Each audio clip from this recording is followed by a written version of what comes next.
జరిగిన ఎస్సీఓ సదస్సు తర్వాత పాకిస్తాన్ కి డ్రాగన్ కంట్రీ గట్టి షాక్ ఇచ్చింది. ఇప్పటి వరకు చైనా మద్దతుతో జరుగుతున్న సిపెక్ ప్రాజెక్ట్ ని చూసి పాకిస్తాన్ రెచ్చిపోయింది. ఇప్పుడు సిపెక్ కింద అతిపెద్ద ప్రాజెక్టుగా పరిగణించబడిన మెయిన్ లైన్ 1 రైల్వే ప్రాజెక్ట్ నుండి చైనా వెనక్కి తగ్గింది. ఈ ప్రాజెక్ట్ కరాచీ రోహ్లీ విభాగాన్ని ఆధునీకరించడం ద్వారా పాకిస్తాన్ రవాణా మరింత అభివృద్ధి చెందుతుందని భావించింది. కానీ హఠాత్తుగా చైనా ఈ ప్రాజెక్ట్ నుండి తప్పుకోవడం వల్ల పాకిస్తాన్ కి కోలుకోలేని దెబ్బ తగిలినట్టయింది.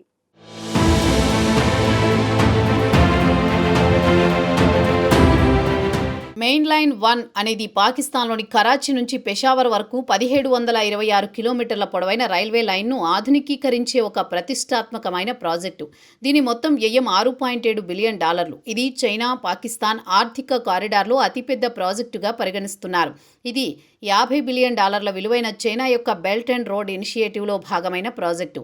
ఈ ప్రాజెక్టు కరాచీ రోహ్రీ విభాగాన్ని ఆధునికీకరించడం ద్వారా పాకిస్తాన్ రవాణా వాణిజ్య సంధానాన్ని బలోపేతం చేయాలని లక్ష్యంగా పెట్టుకుంది. ఈ ప్రాజెక్టు పూర్తయితే పాకిస్తాన్ ఆర్థిక వ్యవస్థలో కీలకమైన రెకోడిక్ గని నుంచి ఖనిజాల రవాణాకు మార్గం సుగమమవుతుంది. ఇది ఆ దేశ ఆర్థిక ముఖ చిత్రాన్ని మార్చే అవకాశం ఉంది.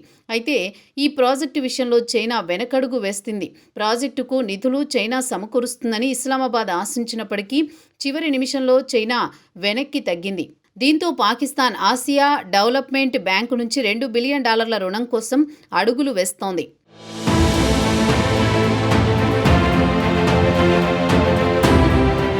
ఈ ప్రాజెక్టు నుంచి చైనా అకస్మాత్తుగా వెనక్కి తగ్గలేదు. పాకిస్తాన్ ఆర్థిక సంక్షోభం, రుణ రీపేమెంట్లలో జాప్యం, భద్రతా సమస్యలు ఈ నిర్ణయానికి ప్రధాన కారణంగా తెలుస్తోంది. పాకిస్తాన్ ఆర్థిక స్థితి గత కొన్ని సంవత్సరాలుగా క్షీణిస్తోంది. దీనికి తోడు ఇంటర్నేషనల్ మానిటరీ ఫండ్ బెయిలౌట్లపై ఆధారపడడం, చైనీస్ విద్యుత్ ఉత్పత్తి కంపెనీలకు $1.5 బిలియన్ బకాయిలు చెల్లించలేకపోవడం చైనాకు ఆందోళన కలిగించాయి. బెలూచిస్తాన్లో సిపెక్ ప్రాజెక్టులపై బిఎల్ఏ మిలిటెంట్లు దాడులు చేస్తున్నారు. 2021 నుంచి 21 మంది చైనీస్ జాతీయులు పాకిస్తాన్లో హింసాత్మక దాడుల్లో మరణించారు. ఇది భద్రతా ఆందోళనలను మరింత తీవ్రతరం చేసింది. మరోవైపు చైనా ఆర్థిక వ్యవస్థ కూడా ఇటీవల ఒడిదుడుకులు ఎదుర్కొంటోంది. దీంతో ఎక్కువ రిస్క్ ఉన్న దేశాలలో పెట్టుబడులు తగ్గించేందుకు చైనా కొత్త విధానాన్ని అవలంబిస్తోంది. పాకిస్తాన్ బలహీనమైన ఆర్థిక స్థితి, రీపేమెంట్ రిస్కులను గమనించిన చైనా ML1 ప్రాజెక్టు నుంచి వైదొలగడం ద్వారా తన ఆర్థిక నష్టాలను తగ్గించుకోవాలని నిర్ణయించింది. ఈ నేపథ్యంలో పాకిస్తాన్ ఇప్పుడు ADB నుంచి రుణం కోసం ఎదురు చూస్తోంది. అయితే అది చైనా అందించిన సబ్సిడీ రేట్ల కంటే ఎక్కువ వడ్డీ రేట్లతో ఉంటుంది.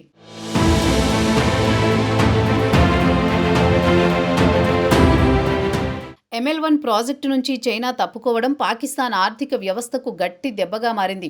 ML1 ప్రాజెక్టు పాకిస్తాన్ రవాణా వ్యవస్థను ఆధునీకరించడమే కాకుండా రెకోడిక్ గని వంటి కీలకమైన ఆర్థిక వనరులను సద్వినియోగం చేసుకునేందుకు అవసరమైన మౌలిక సదుపాయాలను అందించేది.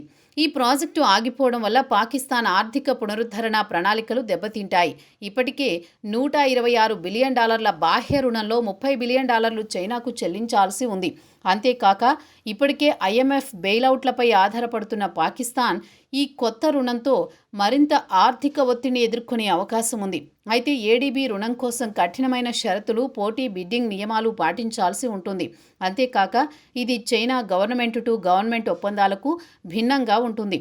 మొత్తంగా చైనా ఈ ప్రాజెక్టు నుంచి వెనక్కి తప్పుకోవడంతో పాకిస్తాన్ ఎంతో ప్రతిష్టాత్మకంగా భావిస్తున్న సిపెక్ ప్రాజెక్టు భవిష్యత్తుపై అనుమానాలు లేవనెత్తుతున్నాయి. 2015-19 మధ్య రహదారులు, విద్యుత్ ప్లాంట్లు, ఓడరేవుల నిర్మాణంతో సిపెక్ ఊపందుకున్నప్పటికీ 2022 తర్వాత నుంచి పనులు ఆలస్యమవుతున్నాయి. మరోవైపు ఇప్పుడు చైనా తప్పుకోవడంతో పాకిస్తాన్ ఇప్పుడు కొత్త మిత్రులను వెతుక్కోవాల్సిన పరిస్థితి ఏర్పడుతోంది.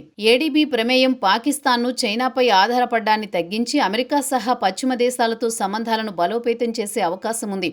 అయితే US చైనా సంబంధాలు దిగజారుతున్న నేపథ్యంలో ఇండియా చైనా సంబంధాలు కొంత మెరుగుపడుతున్న సమయంలో పాకిస్తాన్ ఈ రాజకీయ సమతౌల్యాన్ని ఎలా నిర్వహిస్తుందనేది ఆసక్తికరంగా మారింది.